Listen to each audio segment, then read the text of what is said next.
What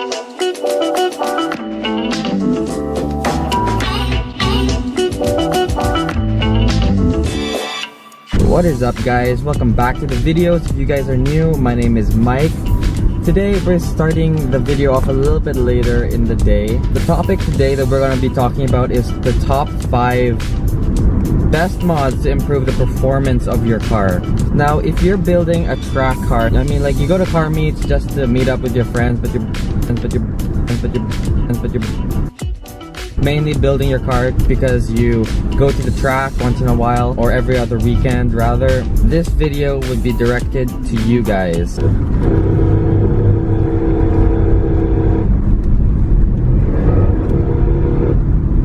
So number 5 on the list would be, of course, exhaust.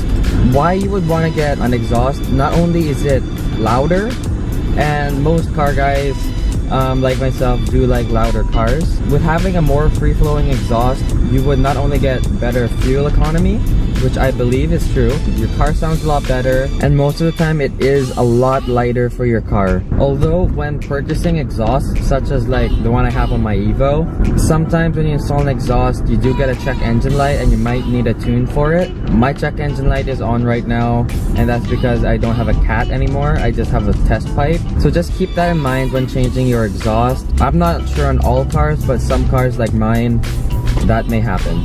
So number 4 on the list is rims and tires. Now, most people buy rims because they want to change the look of their car. In my opinion, if I were to race my Evo, if I were to race a car, I would not only be concerned about the way the car looks, I would be more concerned about the weight of the car, because when racing, you want a light rim that's still strong and that won't bend on you, of course, at the track going around corners and stuff like that. When you buy a new rim, most of the time you're going to want to get new tires as well. So in regards to tires, you're going to want to get something a little bit on the softer side for better grip and handling. Okay. Our roads are so slippery right now, it is terrible. So not only do you want a tire that is soft for better handling and better grip, but you also want something that would maybe last you a little bit longer, because tires are expensive. If you're making just like a grip car or like a track beast, then go balls out and buy the softest compound you can get. If you guys are wondering, the tires I have on my Evo are Falken Azenis. So far, I have no complaints. I do feel a difference. I do feel that it does hug the road more. It is a lot grippy. I was warned because Falken Azenis are really soft compounds apparently. There's something for you guys to keep in mind. Alright, so number 3 on the list. Let's see here. You got your lighter rims and tires. You got your exhaust on. Obviously, the next thing you're going to want to do to improve the handling, coilovers. So like in my last video, top 5 best mods for the daily driver, I did recommend lowering springs and I think air. I'm not too sure if I touched base on air suspension, but I believe for like a track setup, the best suspension in my opinion, I don't race, but I have talked to people and I do know people who are really big into racing on the track and stuff like that. They do always recommend coilovers. Now, if you're just looking to lower your car, again, springs might be a better option if you're just looking to lower it and you're not looking to get that handling improvement per se. But if you're looking for the handling improvement, I 100% advise going with coilovers. Now, not any coilovers, don't buy the cheapest one on the market, because those ones are probably not built to the punishment that your car will get on the track. So I would go with maybe like Teen or like ISC suspension or something along those lines. I would definitely advise going with coilovers if you're looking for performance with your car. So far, you got rims and tires, you got coilovers, your exhaust. Number 2 on our list is brakes. Now that you can handle well and you've been tracking for a few months, you can upgrade your brakes by just simply getting a better compound brake pad, changing out your rotors to ones that have a little bit more cooling, or you can even change out your brake fluid to one that is more high performance. You can get braided lines, change out your brake fluid, and change your pads to ones that have a little bit better compound or bite. Just those 3 mods alone could increase your braking on the track dramatically. I think now for number 1, you could definitely add power.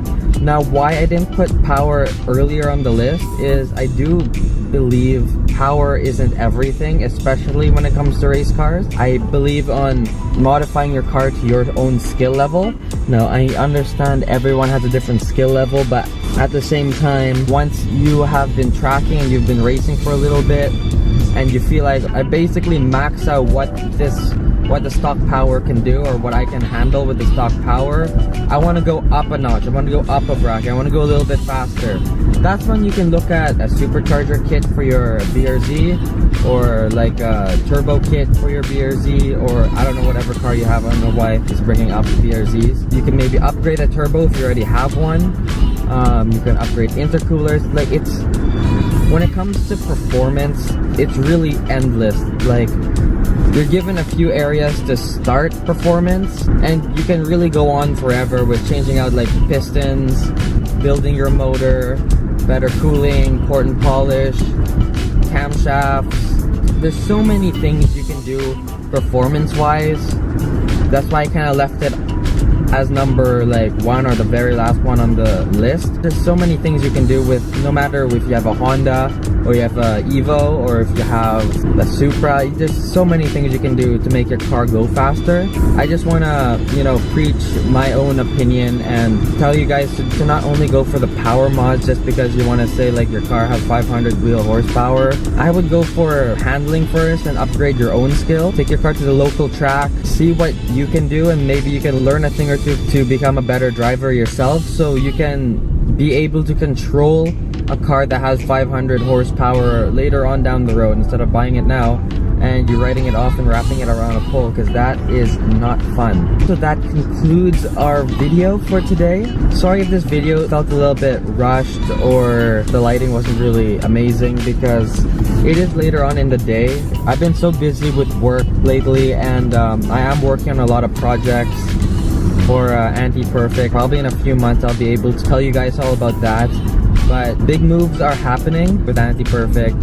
Some of you guys have been asking for merch, or like sweaters and shirts and stuff like that. I'm not 100% sure. I do have a few designs, and I have released designs before just for my local friends over here. If you guys are down to see some merch or something like that, let me know down below. But if not, I'm probably gonna think of a few things that I can release to you guys, but in like a smaller scale.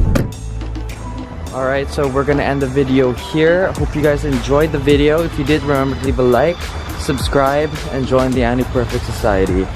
Peace out, and make it happen.